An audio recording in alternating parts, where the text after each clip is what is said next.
Amen. Donc la Bible nous dit dans Matthieu 4, 23, qu'est-ce qu'il nous dit? Il dit que Jésus parcourait toute la Galilée. Il enseignait, comme là, il enseignait dans les synagogues, dans toutes les synagogues. Il prêchait la bonne nouvelle du royaume. Et il guérissait toute maladie. Et il guérissait toute infirmité parmi le peuple. Donc la Bible nous dit que Jésus guérissait toutes sortes de maladies. Il guérissait les démoniaques. Il guérissait les paralytiques. Il guérit, comme cet homme-là, comme cette femme. Il guérissait toutes les paralytiques, c'est-à-dire les gens qui étaient paralysés, avec toutes sortes d'infirmités.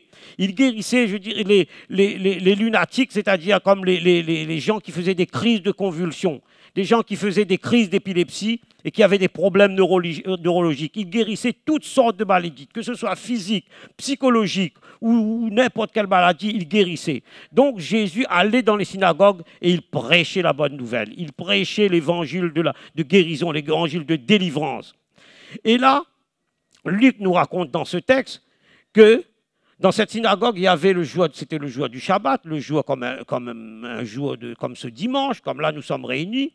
Et là, il y avait une femme qui était là, qui était captive. Elle se trouvait captive, je dirais, depuis 18 ans. 18 ans par Satan. Il faut le dire, c'est Satan qui la tenait captive. Elle était liée, la Bible nous dit, par un esprit mauvais. Par un esprit mauvais, elle était comme enchaînée par un esprit démoniaque. Par les puissances des ténèbres. Elle était comme là, elle était dans cette synagogue, elle était liée là par un esprit, je dirais, démoniaque, un esprit mauvais qui la tenait, courbée. C'est exactement quand on lit le livre de Job, au chapitre 2, verset 7. Qu'est-ce qu'il nous dit? Il nous dit que Satan se retira de devant la face de l'Éternel, puisqu'il avait discuté un peu avec l'Éternel, vous connaissez un peu cette histoire. Puis il frappa Job d'un ulcère malin, depuis la plante du pied jusqu'au sommet de la tête. Donc, comme Job, cette femme a été frappée par Satan. Cette femme a été frappée d'un esprit mauvais, d'un esprit, je dirais, démoniaque, d'un esprit des ténèbres venant de Satan. Et puisqu'on parle que cette femme était atteinte, elle était infirme depuis 18 ans, elle était courbée. Donc, quand nous regardons dans la Bible, les chiffres ont vraiment quelque chose, je dirais, c'est quelque chose de très important. Et le chiffre 18, c'est le chiffre 10 plus 8. Et qu'est-ce que ça veut dire? Qu'est-ce que ça veut dire? C'est le chiffre de l'ordre du commencement. C'est le chiffre de la résurrection, 10 plus 8. C'est le chiffre, je dirais, d'un nouveau commencement de vie. C'est-à-dire, quelque part, c'était le jour de la délivrance de cette femme. Alléluia. 18. Et comme elle est venue, c'était 18 ans. Et quand elle est venue dans cette synagogue, c'était le jour de sa délivrance. Le jour où les chaînes allaient se briser. Alléluia. Donc, Jésus, il voit, qu'est-ce qu'il voit? Il voit physiquement. Vous voyez, Jésus, c'est un prophète, c'est quelqu'un qui a l'onction, c'est le Fils de Dieu, il est Dieu. Il voit quelque chose. Il voit physiquement qu'elle est courbée. Elle est comme elle est voûtée. Voyez. Et il voit non seulement physiquement, il voit aussi spirituellement. C'est-à-dire, il discerne le mal. Il reconnaît qu'il y a quelque chose qui ne va pas avec cette femme. Il y a quelque chose qui est la cause de son infirmité. C'est physique, mais la cause vient de quelque chose de spirituel. Et là, il discerne toutes ces choses-là. Quelque chose que personne ne pouvait voir. Puisque cette femme, certainement, elle venait tous les dimanches, enfin sur les samedis. Le Shabbat, c'est le samedi. Nous, c'est le dimanche. Et donc, personne n'avait remarqué cela. Mais lui, il avait discerné spirituellement qu'il y avait un esprit mauvais. C'est ça qui paralysait cette femme. Donc, Jésus avait discerné toutes ces choses-là. Donc, pourquoi il a vu ça? Parce qu'il était connecté avec le Saint-Esprit. Il était connecté avec le Père. Voyez, donc, il pouvait voir dans les choses invisibles, dans le surnaturel. Donc, il pouvait voir dans le monde spirituel des choses qu'à l'œil nu, on ne pouvait pas voir. C'est que lorsqu'on est rempli de l'Esprit, lorsqu'on est connecté avec Dieu, avec le Père, là, on voit toutes ces choses-là. Il a reconnu cela. Alléluia, Amen. Vous savez, Tout à l'heure, on va voir l'histoire parce que certains théologiens pensent que peut-être c'était pas tout à fait une possession, c'est peut-être quand il parlait, il a été délivré de son infirmité, mais je pense pas. Vous savez, il y avait un jour un pasteur que je connais bien. C'est très bien, on discute souvent, on prie ensemble, pas souvent, mais quand je peux le voir, il me racontait cette histoire. Il a dit qu'un jour, il y avait une dame elle était convertie, mais son mari non. Elle venait à l'église et cette femme, cette sœur, lui racontait que son mari était bien, il était correct, il était un bon mari. Et tout d'un coup, il est tombé dans l'alcool. Il est devenu alcoolique, il est devenu violent. Et puis il lui dit, ben bon, comme il n'est pas converti, et puis peut-être il n'était pas hostile que sa femme vienne à l'église, mais il dit c'est peut-être difficile parce qu'il aime, vous savez, c'est distant, il ne va pas venir à l'église. Mais il dit, écoutez, on va prier, et peut-être Dieu va le ramener à l'église. Donc, ils ont prié, il a prié. Et un jour, le monsieur est venu à l'église. Il dit, on va prier, on va voir peut-être aussi Dieu va le délivrer de cette addiction ou de cette dépendance quelque part. Et finalement, quand on a prié pour lui, on a commencé, il a vu, il m'a dit, c'est incroyable, personne parfois ne comprend pas cela, même certains collègues pasteurs ne comprennent pas cela. En fin de compte, il était possédé. C'est la possession qui le faisait boire. Et au moment qu'il a été délivré de cette possession, de ce mauvais esprit, je ne sais pas s'il n'est pas entré dans les détails, qu'il était démonisé ou quoi. Parfois, il y a des démons, il y a des manifestations, parfois non. Donc, il a été délivré et à partir de là, à l'instant même, il a arrêté de boire. Vous voyez? Donc, il y a des choses, parfois, des mystères qu'on arrive. Mais Jésus avait discerné cela. Et nous aussi, quand on est rempli de l'esprit, quand on a l'onction, on peut voir toutes ces choses, on est connecté avec le ciel, avec Dieu, on peut voir toutes ces choses avec Dieu le Père. Alléluia, amen. Donc, et là, qu'est-ce qui se passe? À ce moment-là, Jésus parle avec autorité. Vous voyez, là, il parle avec autorité, il parle avec foi. Et il va défier les œuvres des ténèbres. Il va défier les puissances de ténèbres. Et là, qu'est-ce qu'il dit? Ça va s'afficher. Il dit, femme, tu es délivrée de ton infirmité. Vous voyez, il n'a pas fait de grands discours. Vous voyez, il y a l'autorité, il y a la foi, il y a la puissance, il y a tout. Et là, qu'est-ce qu'il fait? Il libère. Jésus libère, il délivre. Et il brise les chaînes. Alléluia, il brise cette chaîne. Et comme nous dit le psaume 33,9, il dit, quand il dit, et la chose arrive. Il ordonne et elle existe. Alléluia. Amen. Vous voyez, c'est merveilleux. Alléluia. Vous voyez l'autorité, la foi, la puissance. Il dit, femme, allez, tu es délivrée de ton infirmité.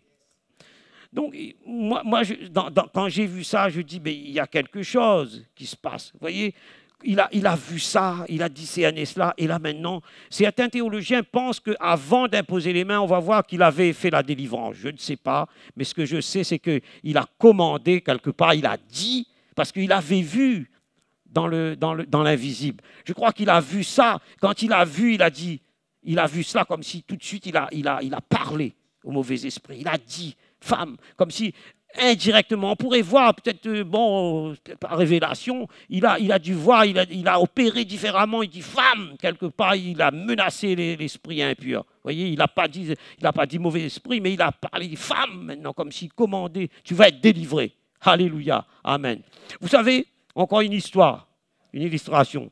Vous savez, je ne sais pas si vous connaissez Branham, William Branham, Marion Branham, personne, ça c'est des vieux, j'étais pas né. Vous savez, et en 54, c'est ma date de naissance, il a fait des grands miracles. Je dis, c'était quelqu'un qui, ça c'est vieux, c'est des grands hommes de Dieu.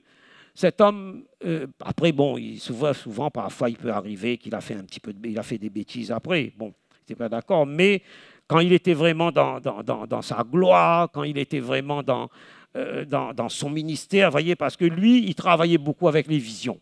C'est-à-dire des visions depuis tout petit. Dieu lui donné des visions et ses parents n'étaient même pas convertis.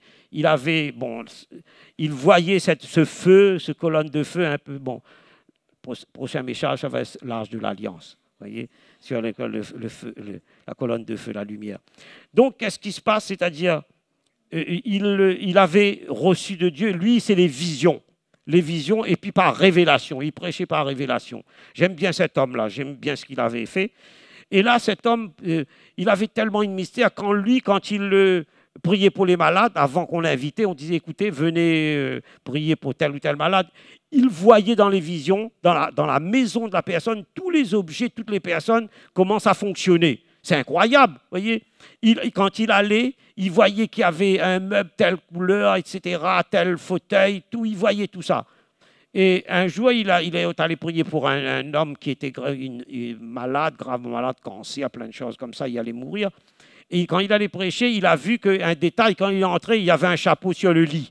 Et le chapeau, dans la vision, il n'y était pas. Et il dit, mais qu'est-ce qu'il fait? Le Saint-Esprit lui dit, non, il ne faut pas prier, il faut que ce chapeau soit parti. Et là, il est là, il prie, il tourne, il parle, il prie pour que ce chapeau commence à... Il dit, c'est dans la vision. Et quelqu'un après est venu et retirer le chapeau. Sans demander, a pris le chapeau et est parti avec. Il dit, là, c'est bon. Là, il sait que le miracle va se passer. C'est étrange. Vous voyez, chacun il reçoit différemment. Vous voyez, donc un jour, Branham, il faisait des grands ministères. Il y avait T.L. Osborne, si vous connaissez ces hommes de miracle. Il y avait toutes ces personnes-là. Ils sont venus voir parce qu'il ressemblait à Jésus. Quand il prêchait, il y avait la prestance de Jésus, le visage. Et lui, il ne faisait pas trop de bruit, lui, hein. Par révélation. On a amené une petite fille, avec sa maman, une petite fille, qui était sourde et muette, mais toujours possédée d'un esprit mauvais, un esprit démoniaque. Et la plupart des gens disent, qu'est-ce qu'il va faire? Il dit, oui, certains pentecôtistes ou ça, charismatiques, disent, on crie quand il y a les démons, on crie fort, on chasse, on essaye de faire peur le démon. Non, lui, il a parlé, il dit esprit démoniaque, doucement. Il dit esprit de surdité et de muet. Esprit muet de surdité, sors de là, sors de cette fille, doucement. Et puis il dit, c'est fini, ça y est. Les gens disent, non, il n'a rien fait. Vous voyez, il y a plein de pasteurs qui sont là, ils sont venus voir, il dit, il n'y a rien.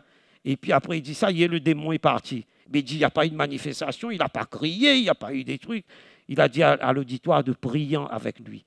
Et la petite fille commençait à parler et elle entendait. Alléluia. Que le nom du Seigneur soit béni. Amen. Vous voyez, ça c'est comme ça fonctionne. Vous savez, c'est l'autorité, comme Jésus. Il a discerné toutes ces choses. C'était un démon qui tenait. Vous voyez. Donc, et là, qu'est-ce qui se passe après cela? Jésus, il a parlé. Il a dit, femme, tu es délivrée d'une infirmité. Et là, qu'est-ce qui se passe? Jésus va lui imposer les mains. Alléluia. Jésus a parlé avec autorité, il a parlé avec puissance, avec foi.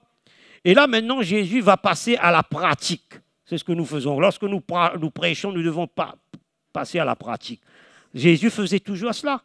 On prêche la parole et puis la pratique. Donc, il faut que notre Église, c'est pour ça qu'il nous avait dit qu'il va faire des choses. Il a déverrouillé le ciel. On prie et puis on passe à la pratique. Si ça ne fonctionne pas, on recommence. Alléluia. La prochaine fois, on le fait. Il passe à la pratique. Et là, qu'est-ce qu'il fait? Il impose les mains, la puissance cachée de l'imposition des mains. Il impose les mains sur cette femme courbée. Donc, l'imposition des mains, c'est le point de contact entre l'homme de Dieu, ou même entre les servantes, les serviteurs comme nous, comme moi, ce n'est pas besoin d'être un homme de Dieu, entre cet homme et la personne malade, voyez. Et qu'est-ce qui se passe? Le Saint-Esprit, il va passer à travers le corps, il passe à travers le corps de Jésus, même à travers notre corps. Et qu'est-ce qui va passer? Il va libérer comme une puissance, comme des éclairs venant du ciel, comme une énergie, comme de l'électricité qui vient d'en haut, qui vient du ciel. Et qu'est-ce que ça va? Ça va percuter le malade. Là, je dirais cette électricité, cette énergie qui vient du ciel, du Père là-haut, qui passe à travers le corps de Jésus, et avec l'imposition des mains, il percute le dos courbé. Et qu'est-ce qui se passe? La femme se mit à redresser. Vous voyez, c'est comme une électrocution. Vous voyez, je ne sais pas, il a une sœur qui est là, l'infirmière anesthésiste, si elle connaît, comme si on donnait un coup de défibrillateur. Vous voyez, ça secoue, vous voyez, l'électricité passe et ça libère. Alléluia. Et là, Jésus, comme ça, il impose les mains. Au même instant, l'électricité qui vient à travers son corps, avec la puissance qui vient, avec l'autorité, avec tout ce qui vient, les éclairs du ciel qui vient et qui vient percuter la maladie, qui touche les vertèbres, aussitôt, la personne, comme elle se mit à se redresser. Alléluia. Parce que là, ce qui se passe, c'est-à-dire, tout ce qui était abîmé reprend vie. L'onction de la puissance du Saint-Esprit s'est manifestée à travers le corps de Jésus. Elle a libéré totalement cette femme. Alléluia. Donc, voyez comment ça fonctionne? Ça devient comme un éclair divin, ouais, qui vient. Il y en a qui vient détruire toutes les maladies du corps. Vous voyez, c'est pour ça qu'il faut, mes amis, il faut que nous soyons dans la prière. Il faut que nous soyons connectés avec le ciel. Il faut demander l'onction. Peut-être, je ne sais pas si on pourra faire, mais on va prier. Tout à l'heure, le Seigneur a dit qu'il faut prier. Je vais dire ce qu'il a fait pour les leaders. Ceux qui veulent pour pouvoir faire le ministère ensemble. Il faut qu'on fasse ensemble. Alléluia. Est-ce que vous êtes d'accord pour faire cela? Amen. Alléluia.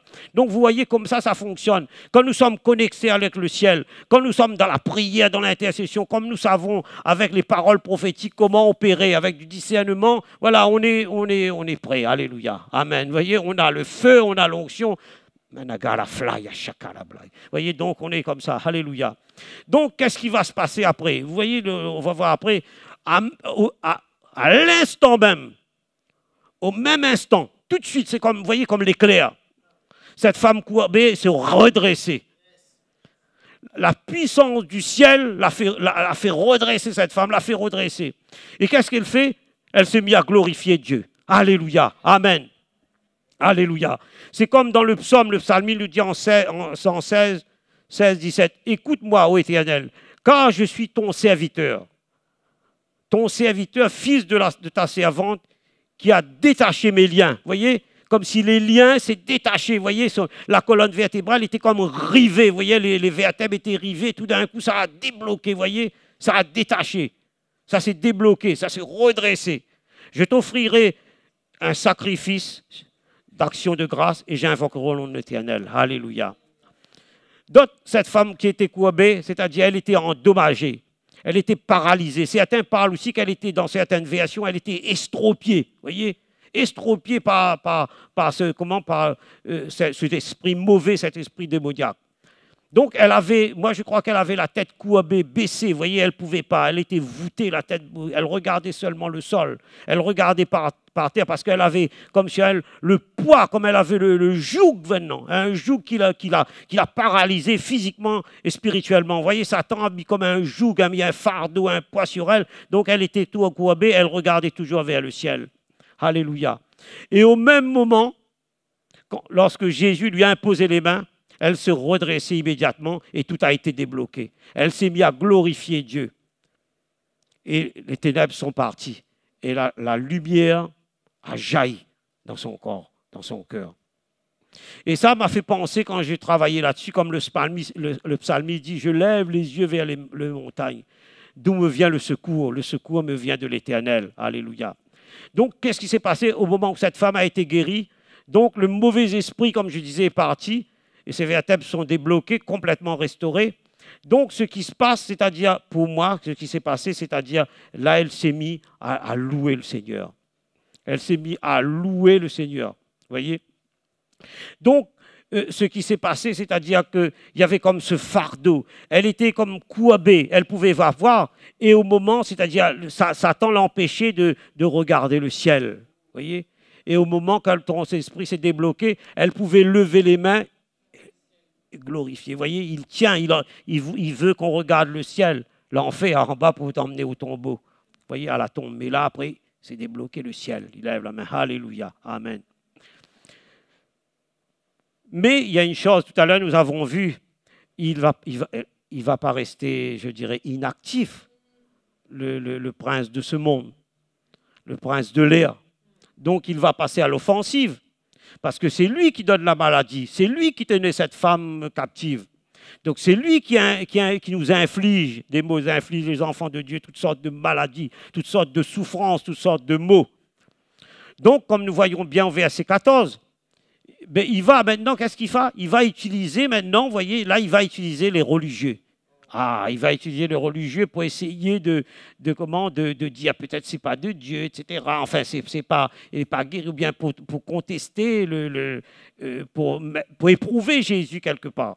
Donc, il va essayer pour confondre le Seigneur. Donc, il va utiliser les religieux. Donc, il va sur la loi, sur le Shabbat, sur la guérison, même sur la guérison, vous voyez. Alors que eux-mêmes, Jésus dit, ils ne respectent pas la loi de Moïse, selon Jésus. Ils ne respectent pas. Ils ne respectent pas. Donc, quelque part, Jésus leur parle d'hypocrites. Ils sont hypocrites parce qu'ils ont une apparence extérieure, une apparence de piété. Mais à l'intérieur, c'est pas bon. à l'intérieur, ce sont des hypocrites. C'est pas moi qui le dis, c'est Jésus dit hypocrite. Vous voyez? Et l'hypocrite, c'est il fait semblant des grands sourires devant vous, vous voyez, des caresses. Mais à l'intérieur, vous voyez, ils disent autre chose. Vous voyez? Donc voilà, Jésus discerne aussi toutes ces choses-là. Donc ce sont des hypocrites. C'est Jésus qui nous dit. Et dans de Matthieu 12, 8, Jésus nous dit bien que le Fils de l'homme, il est le maître du Shabbat. Vous voyez, que la miséricorde est plus grande que tous les sacrifices. Vous voyez? Donc parfois on peut faire des sacrifices, on peut faire toutes ces choses comme faisaient ces religieux, les pharisiens, mais il n'y a pas de miséricorde, il n'y a pas de compassion en eux. Il n'y a pas de... Vous savez, si vous voulez prier pour les malades, hein, si vous aimez la guérison divine et toutes ces choses, qu'est-ce qu'il faut faire? Il faut avoir de la compassion. Il faut détester le péché. Il faut détester la maladie. Vous voyez, le cancer, toutes ces choses, il ne faut pas jouer avec tout ça. Il faut détester tout cela. Et puis avoir de la compassion, l'amour pour les gens. Et là, Dieu vous donne des dons de guérison. Alléluia. Amen. Vous voyez, donc... il a toujours eu des problèmes avec les religieux. Jésus a toujours eu. Donc la religion, qu'est-ce qu'il fait? Il va nous enfermer. Il enferme, je dirais, toujours dans le légalisme. Il va, je dirais, dans le formalisme. Et ce que Satan veut faire, il va enfermer notre intelligence. Ce qu'il a fait, il enferme l'intelligence de ces hommes, de ces hommes de loi, de ces hommes religieux, de ces chefs de synagogue. Donc il va essayer de mettre un voile d'incrédulité sur ces hommes et sur nous-mêmes, celui qui refuse, afin que nous ne voyions pas briller l'évangile du Nouveau Testament. Et Jésus nous montre clairement qu'il a toujours eu des problèment avec ces hommes. Et parce que là, Satan, il arrive, qu'est-ce qu'il fait? C'est Satan qui fait ça, qui voile leur intelligence, afin qu'ils ne voient, enfin, ils voient la guérison, mais qu'ils ne comprennent pas, ou bien ils refusent d'admettre que Jésus est le Fils de Dieu, Jésus est le Messie, c'est lui qui guérit, alléluia. Qu'il est le Shabbat. C'est lui qui a instauré, on va voir ça tout à l'heure plus tard. Donc, à travers leur réaction hostile à la guérison, vous voyez, ils sont hostiles à la guérison. Donc, parfois, on peut retrouver aussi, parfois, dans nos églises, cette hostilité. C'est ça, parce que c'est la tactique de Satan, c'est de commencer à essayer de discréditer la guérison divine. Il va dire, oh, peut-être aussi, lui, il utilise autre chose, etc. Ça ne vient pas tout à fait de Dieu, peut-être il trafique aussi à l'extérieur, comment les gens, ils se secouent, ils tombent comme ça. Vous voyez, ils vont trouver comme ça, alors qu'on a prié au nom de Jésus-Christ. Père, dans le nom de Jésus-Christ, nous commandons, voyez, et puis par la puissance du Saint-Esprit, voyez, donc on ne cherche pas autre chose. Mais Dieu fait comme il veut, voyez. Donc on va trouver, peut-être c'est pas comme ça, comme certains hommes de Dieu qui ont des grands ministères, alléluia. Donc voilà, donc ils vont essayer de discréditer le ministère de guérison de Jésus. Il va même aussi avec les ministères de Jésus, aussi, même les disciples aussi, nous qui sommes des disciples, donc l'ennemi ne s'avoue jamais vaincu. Et Jésus dit dans Marc, au sujet du Shabbat, 2, 27, 28, le Shabbat a été fait pour l'homme et non l'homme pour le Shabbat. De sorte que le Fils de l'homme, comme on dit, il est le maître du Shabbat. Donc Jésus, quelque part, nous dit, il y a une explication à tout cela, il est le maître du Shabbat, c'est-à-dire il est Dieu. Il est le créateur de toutes choses, puisque c'est lui qui a instauré ça. C'est Jésus qui a instauré le Shabbat. C'est lui, il sait ce qu'il fait. C'est lui le Shabbat. Donc c'est lui, il est le maître du Shabbat. C'est lui qui a instauré cela, et c'est lui qui connaît toutes choses, il connaît ce qu'il fait. Il est lui-même le Shabbat. Donc, il sait ce qu'il fait. Et dans le Shabbat, parce qu'il conteste qu'il ne faut pas venir se faire guérir, mais dans le Shabbat, il y a tout. Il y a le sozo, il y a le salut, la guérison, la délivrance, la repentance, il y a tout. La prospérité, il y a tout dedans. C'est le sozo, c'est ça. Donc, dans le Shabbat, il y a tout cela. Donc, on voit bien qu'ils sont à côté de la plaque quelque part, vous voyez, parce que Jésus, c'est lui le Shabbat. Il est le maître, c'est lui qui a instauré cela. Alléluia. Amen. Donc, ce que Jésus nous dit, c'est quoi? Donc, voilà, c'est quoi le Shabbat? Souviens-toi, Exode 28, 9, 10, souviens-toi du jour du repos pour le sanctifier. Tu travailleras 6 jours et tu feras tout ton ouvrage. Mais le 7e jour, et le jour du repos de l'Éternel, ton Dieu. Donc, le 7e jour, c'est le jour du repos. C'est-à-dire, on se repose dans le Seigneur. C'est-à-dire, qu'est-ce que ça veut dire? C'est-à-dire, on est là, on est ici. Voyez? Et parfois, on peut rater la bénédiction, mes amis, hein, parce que c'est fait, on a travaillé, on a fait pendant 6 jours, maintenant, on vient, parce que Dieu a créé toutes choses, Dieu n'était pas fatigué, il se reposait, lui. Donc, c'est-à-dire, pour nous inviter à être avec lui, pour communier avec lui, il se repose, non pas qu'il est fatigué, pour nous dire, viens vous reposer en moi. Voyez? Donc, on vient le dimanche, et c'est là qu'on reçoit. C'est le jour de la bénédiction. Alléluia. Voyez? C'est le jour de la sanctification. Alléluia. Donc, nous, le jour du Shabbat, puisqu'on pourrait à ça le peuple d'Israël, non. Nous, c'est pour nous, parce que le 7e jour, nous devons être là le dimanche, mes amis. Je ne vous oblige pas, je prêche les paroles, on prêche là. Chacun est prêt, il fait comme il veut. Alléluia. Il choisit. Voyez? Mais on a communiqué, on n'oblige personne. Voilà. C'est comme ça. Donc, comme nous sommes des enfants de Dieu, comme je disais l'autre fois, on parlait de tout cela, c'était un autre message, on est l'olivier sauvage greffé sur l'olivier franc. C'est-à-dire, vous savez, dans son grand amour, dans sa grande compassion, si on comprend cela, Jésus, parfois, peut-être aussi comme Jésus, parfois il a endurci aussi un peu le cœur de son peuple d'Israël. Pourquoi? Parce qu'il voulait sauver un grand nombre. Il avait vu les païens, il voulait nous. C'est-à-dire comme ça, comme quand il a dit à Abraham, tu auras beaucoup d'enfants, comme une multitude, comme le grain de sable.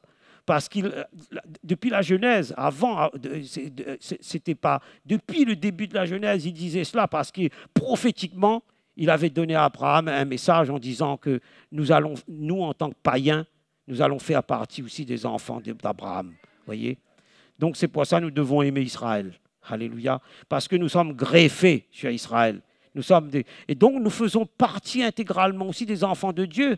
Donc c'est pour ça que nous sommes dans le Shabbat. Alléluia. Peut-être différemment, mais nous sommes dans le dimanche. Parce qu'il ne faut pas rater ça, mes amis. Il ne faut pas rater. Il faut venir recevoir la bénédiction, la sanctification, la guérison, tout. C'est là qu'on reçoit. Parfois on rate, on ne comprend pas. Vous voyez, c'est pour ça qu'il faut enseigner tout cela. Alléluia. Amen. Alléluia. Donc c'est bien parce que vous ratez tout cela. Vous voyez, donc nous sommes là. Alléluia, je suis content. C'est pas encore tout à fait, enfin c'est les vacances, mais je suis content de vous voir là, que vous soyez là. Il y a du monde. Que Dieu va vous honorer, Dieu va vous bénir. Alléluia. Je prophétise peut-être, Seigneur, tu les bénis. S'ils attendent une guérison, Seigneur, tu délivres, tu guéris au nom de Jésus-Christ. Alléluia.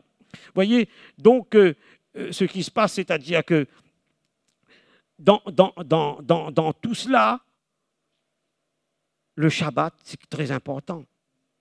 Donc, c'est pour ça que nous devons venir le dimanche ici.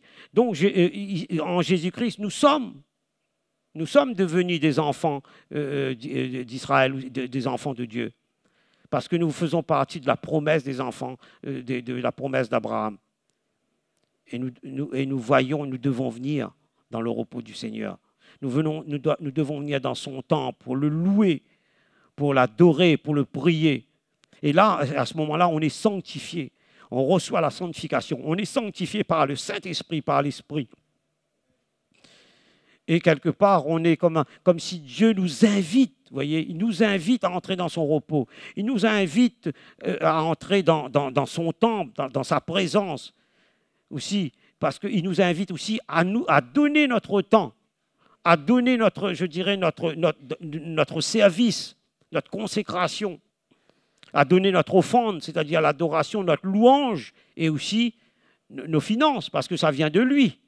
Ça vient de lui, tout cela. Tout vient de lui. Puis il a tout créé. Donc, ce n'est pas à nous. Voyez. Donc, à nous donner une part. Souvent, c'est pas à fond, on dit, la dîme ou l'offrande, etc. C'est pour ça que Dieu nous teste pour voir vraiment, pas notre obéissance aussi, notre générosité, notre cœur. Le cœur, plutôt. Est-ce qu'il a un cœur généreux? Est-ce qu'il est hospitalier? Est-ce qu'il est comme ça ou non? Bien, est-ce qu'il est moi, égaux, à remplir mes greniers? Non. Vous voyez? Donc, on ne peut pas refuser ce dimanche. Vous voyez? moi, quand je viens, passe parfois, si vraiment je suis vraiment malade, c'est rare, même si je suis malade, je viens, je me traîne. Je ne sais pas, je suis comme ça, peut-être comme ça, comme le travail, vous voyez. Donc, vous voyez, il faut venir. Donc, le Seigneur va nous offrir sa miséricorde, son amour, sa grâce, son salut, sa guérison. Alléluia. Comme cette femme Kouabé, puisqu'elle elle a tout reçu, le Shabbat. Elle a tout reçu. Et il est tout. Il est tout pour nous. Il est le Shabbat, il est le temple, il est la loi, il est la grâce, il est tout. Jésus est tout. Mais je vais terminer là, je vais conclure, je vais appeler les musiciens s'ils veulent venir, tout doucement, jouer quelque chose que Dieu a mis sur son cœur, sur leur cœur. Donc, je vais terminer avec cette conclusion. Jésus nous invite à expérimenter, mes amis, les œuvres je dirais, de libération, comme cette femme Kouabé. Alléluia. On va prier peut-être tout à l'heure. Il va redresser tout ce qui est Kouabé en nous, que ce soit physiquement ou spirituellement, ce qui est estropié, endommagé en nous. C'est-à-dire pour confondre, je dirais, tous nos adversaires, et surtout Satan qui est le chef. Il est le chef de tous ces anges démoniaques, voyez. Donc, cet après-midi, il peut le faire, mes amis. Il va redresser ce qui est courbé en nous, physiquement comme spirituellement. Il va le faire. Il y a de la puissance dans la prière. Alléluia. Alléluia.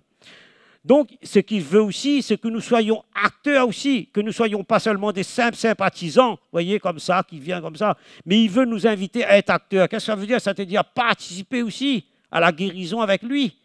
Ensemble, nous tous ensemble, voyez, comme un seul corps. Voyez, pour prier, pour relâcher, je dirais, toute cette puissance qu'il nous a donnée, voyez, toute cette onction, voyez.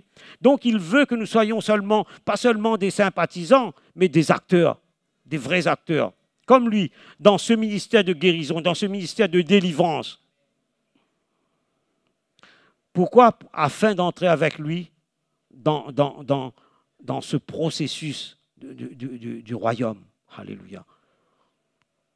Dans les œuvres, dans ses œuvres. Et c'est pourquoi, mes amis, qu'est-ce qu'il a dit dans Jean 14, 12? J'ai regardé encore, j'ai essayé de décortiquer ce verset. J'ai dit, Seigneur, qu'est-ce que tu veux dire? En vérité, c'est ce qu'il veut nous faire avec nous, mes amis, comme cette prophétie, comme ça m'a été donné, vous voyez. Il a dit qu'il a déjà déverrouillé le ciel. C'est à nous, il dit, en vérité, je vous le dis, celui qui croit en moi, voilà, fera aussi les œuvres que je fais, Il en fera de plus grandes, parce que je m'en vais au Père. Et puis je dis, mais qu'est-ce que ça veut dire ça? Et là, le Seigneur me dit, il y a 4 clés là-dedans que je vous donne. 4 clés qu'il donne à l'Église. Et là, ça revient un coup, je dis, mais ça revient sur ce qu'il m'avait donné comme prophétie. Il dit, pour déverrouiller le ciel, qu'est-ce qu'il faut? Il dit, celui qui croit en moi, c'est-à-dire celui qui a la foi. Vous voyez, il faut avoir la foi. Demandez, Seigneur, donne-nous la foi. Il faut avoir l'autorité, la foi. Oui.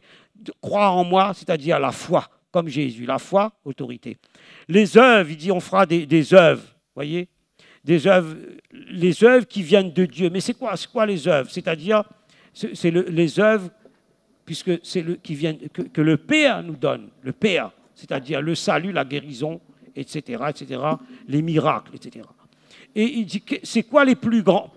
Je dis, mais c'est quoi, Seigneur, plus grande?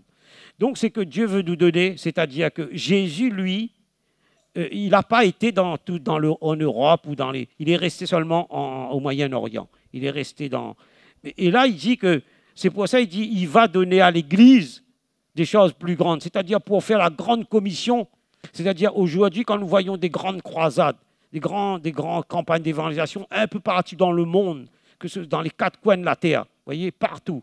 Donc, c'est pour ça que les grandes œuvres, c'est la grande commission dans le monde entier pour proclamer l'Évangile, mais toujours accompagné avec des signes. Dans Marc 16, 17, vous allez voir, oui, en mon nom, etc., vous allez à ceux qui ont cru, vous chercherez les démons, vous parlerez de nouvelles langues, vous buvez quelques breuvages mortels, ça ne vous fera pas de mal, vous allez guérir toutes sortes de maladies. Voilà, c'est que les clés que Dieu nous donne, vous voyez. Donc, et puis, c'est ça la grande commission, vous voyez. Et je m'en vais au Père. Et c'est quoi le Père? Parce qu'il est parti, mais on doit travailler avec le ministère du Saint-Esprit. Vous voyez, c'est ça. Tout cela, ça veut dire, parfois, on comprend pas, on dit, mais c'est quoi? Donc, avec le Saint-Esprit, avec la puissance du Saint-Esprit, la puissance de Dieu, de l'Esprit de Dieu, et l'onction. Vous voyez, voilà un petit peu ce que cela veut dire dans ce verset. Vous voyez, donc on est invité à cela. Vous voyez, et ce qui se passe, c'est-à-dire que, comme il dit, il a déjà déverrouillé le ciel. Parfois, on dit, mais qu'est-ce qu'on attend? Mes amis, est-ce que vous êtes d'accord pour vous travailler? Levez la main, Dieu vous voit, vous êtes d'accord, il y en a plein, voilà. Donc, on voudrait participer, vous voyez, de venir là.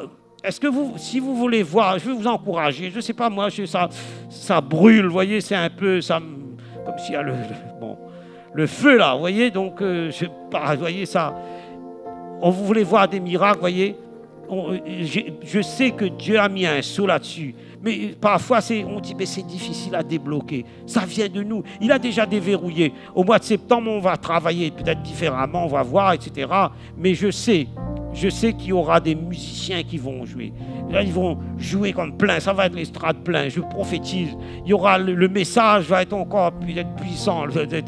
Et on prie pour que d'autres puissent nous accompagner pour apporter. Il y aura même, je dis que j'ai déjà vu Seigneur prophétiser sur des femmes, des ministères de femmes pour enseigner aussi des femmes. Alléluia. J'ai vu des personnes. Est-ce que là, il parle Chantal. Voilà, il y en a plein là. Même le Seigneur va faire l'onction, utiliser aussi la sœur là, qui a soif de Dieu, Christelle, alléluia. Alléluia, pour les ministères des femmes, il va pouvoir venir avec nous, avec le groupe. Ça. Alléluia, est-ce que vous êtes d'accord cela? Alléluia. Amen. Alléluia.